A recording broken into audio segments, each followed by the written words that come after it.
Ga wasu 'yan scholarships na masters a UK waɗanda ba a sassan su sosai ba, amma kuma idan mutum ya yi ƙoƙari ya nuna sha'awarsa mai yiwuwa ya iya samu. Akwai African Excellence Fee Waiver a University of Glasgow, amma kuma sai masu first class. Akwai Alan Nesta Ferguson Charitable Scholarship da ake bayarwa a University of Sheffield a UK.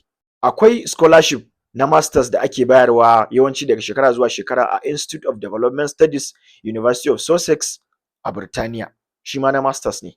Akwai wani scholarship da ake cewa Cato Scholarship a University of Edinburgh a Birtaniya, ko in ce a yankin Scotland a Birtaniya.